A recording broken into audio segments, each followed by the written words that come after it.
महत्वाची बातमी भोंदू अशोक खराची सलग 13व्या दिवशी एसआयटी कडून चौकशी केली जाते। अशोक खराची पोलीस कोठडी उद्या संपतेय। खरातला उद्या पुन्हा नाशिक कोर्टात हजर केलं जाईल।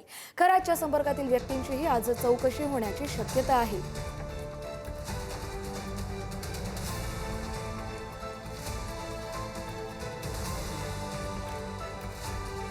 नाशिक शहरात खराची कोट्यवधींच्या जमिनीत गुंतवणूक असल्याचं समोर आलंय। प्रस्तावित रिंग रोड जवळ खराची कोट्यवधींची गुंतवणूक सापडली आहे। नाशिक परिक्रमा मार्गाभोवती कॅप्टन खराचं खरेदी विक्रीचं भू साम्राज्य सापडलंय। रिंग रोड प्रकल्प जाहीर होण्यापूर्वीच मोठ्या प्रमाणावर जमीन खरेदी त्यानं केली होती। महसूल विभागातील इन्सायडरमुळे ब्लॅक अँड व्हाईटचा खेळ रंगला होता। खराचं अनेक अधिकाऱ्यांचे नातेवाईक देखील यात सहभागी आहेत। रिंग रोड पासून अगदी जवळ असलेल्या जमिनीची काही ठिकाणी 3 ते 5 पट दरानं जमीन खरेदी झाल्याची माहिती आहे। जमीन व्यवहारांमध्ये खरासोबत अधिकारी राजकीय संगनमताचाही संशय आहे, तर अनेक अधिकाऱ्यांचा ब्लॅक मनी जिरवल्याचीही शक्यता आहे। गुंतवणूकदार कोण याचा लवकरच तपास होईल। रिंग रोड जवळच्या भूखंडाचे दर झपाट्याने वाढल्यानं मनी व्हाईट होणार। अनेक गट नंबरनुसार खरासोबत अधिकाऱ्यांच्या कुटुंबाच्या नावावर जमिनींची नोंद आणि संशयास्पद व्यवहार उघड झालेत। इनसाइड माहिती वापरून आधीच जमीन खरेदी केल्याचा आरोप आहे। या व्यवहाराबाबत खराची आयकर आणि एसआयटी कडून चौकशीची शक्यता आहे।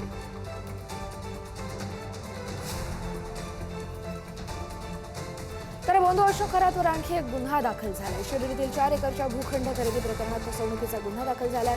भूखंड खरेदी प्रकरणात विश्वासघात करून मालमत्ता हडपल्याचा खरातवर आरोप आहे। अशोक खरातसह 5 जणांविरोधात गुन्हा दाखल झालाय। शिर्डीतील 4 एकर भूखंडाचे मालक रावसाहेब नानासाहेब गोंदकर यांनी दिलेल्या फिर्यादीनंतर हे गुन्हे दाखल करण्यात आले।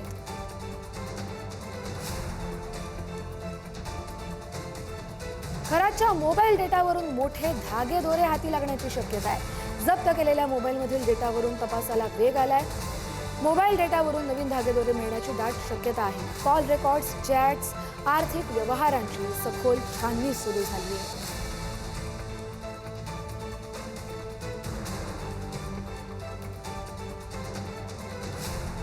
तर भोंदू अशोक खरात प्रकरणात एक मोठी घडामोड घडली आहे। रुपाली चाकणकर यांच्यासह शिवनिका संस्थांच्या 11 ट्रस्टींना एसआयटी कडून चौकशीसाठी नोटीस बजावण्यात आली आहे। शिवनिका संस्थांशी संबंधित ट्रस्टींवर तपासाचा फास आवळण्यात आलाय।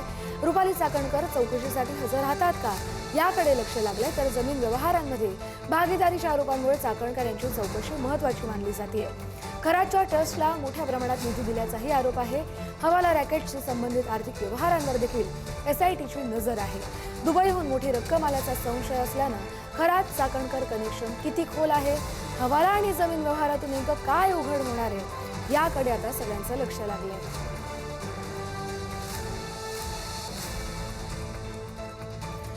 नाशिकच्या मिरगावातील शिवनिका संस्थांचे विश्वस्त डॉक्टर नंदकिशोर कातोरे यांनी अशोक खरातशी असलेल्या संबंधांबाबत सविस्तर स्पष्टीकरण दिले। नाशिक रोड परिसरात पोटविकार तज्ज्ञ म्हणून परिचित असलेले डॉक्टर कातोरे यांचं मोठं हॉस्पिटल आहे। त्यांचा आणि अशोक खरातचा परिचय हा केवळ डॉक्टर रुग्ण या नात्यापुरताच मर्यादित होता, असं डॉक्टर कातोरे यांनी म्हटलंय। खरात यांना पोटाचे विकार झाल्यामुळे त्यांनी 2 वेळा उपचार केले होते। याच ओळखीच्या आधारे अशोक खरात यांनी डॉक्टर कातोरे यांच्याशी संपर्क साधत त्यांना आपल्या शिवनिका संस्थेत काम करण्याचा आग्रहही केला होता। मात्र या व्यतिरिक्त त्यांचा खरात यांच्याशी कोणताही व्यवहार किंवा इतर कामकाजाशी संबंधित संबंध नसल्याचा त्यांनी ठाम दावा केलाय। तसंच महाशिवरात्रीच्या दिवशी ईशान्येश्वर मंदिरात दर्शनासाठी गेल्याबाबतही त्यांनी स्पष्टीकरण दिलंय।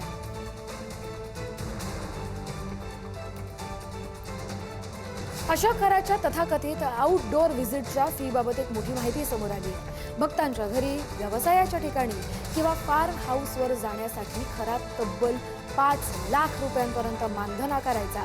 नाशिक बाहेरील भक्तांकडे जाण्यासाठी खरात महागड्या आलिशान कारचा वापर करायचा। तसंच अंतर जितकं जास्त तितकी फीही लाखोंनी वाढवली जात असल्याचंही उघड झालंय। या बाबींचा तपास विशेष तपास पथकानं देखील केल्याचं समजतंय। महागड्या कारशिवाय तो कुठेही जाण्यास तयार नसतं, असा खुलासा फसवणूक झालेल्या 6 ते 7 जणांनी एसआयटी समोर केलाय। पुण्यातील एका करोडपती भक्ताकडून पूजेसाठी वाहनाची गरज असल्याचं सांगत सुमारे 90 लाख रुपयांची महागडी कार घेतली। नंतर हीच कार स्वतःच्या नावावर करून घेतल्याचा आरोपही समोर आलाय।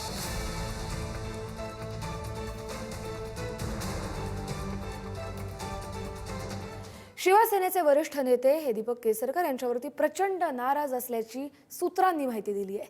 दीपक केसरकर यांनी घेतलेल्या पत्रकार परिषदेनंतर पक्षातील नेत्यांमध्ये प्रचंड नाराजीचा सूर आहे. दीपक केसरकर यांना पक्षातील वरिष्ठांकडून समज देण्यात आल्याची माहितीही सूत्रांकडून कळते. चुकीच्या व्यक्तीची भेट घडून आणली असं अनेक नेत्यांचं मत आहे. त्यामुळे खरातवर कडक कारवाई व्हावी असं पक्षामधील वड्या नेत्यांचं मत आहे.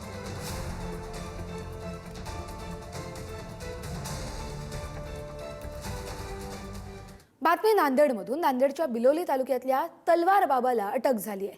भोंदूबाबाच्या समर्थकांनी त्यानंतर पोलीस ठाण्यात राडा केला. पोलिसांनाच त्यांनी जीवे मारण्याची धमकी दिली. नांदेडच्या बिलोली तालुक्यातील बडूर इथल्या भोंदूबाबाला पोलिसांनी अटक केली आहे. तलवार बाबा म्हणून प्रसिद्ध असलेल्या ज्ञानेश्वर करडेला बिलोली पोलीस ठाण्यात आणलं गेलं. त्यानंतर या बाबाच्या समर्थकांनी ठाण्यात गोंधळ घालत पोलिसांनाच धमक्या दिल्या. त्याचबरोबर भोंदूबाबावर दाखल झालेल्या गुन्ह्याची कागदपत्र त्याच्या 2 समर्थकांनी चक्क फाडून टाकली. याच प्रकरणी पोलिसांनी बाबाच्या या 2 समर्थकांनाही अटक केली आहे. हा भोंदूबाबा हातात तलवार घेऊन लोकांची फसवणूक करायचा.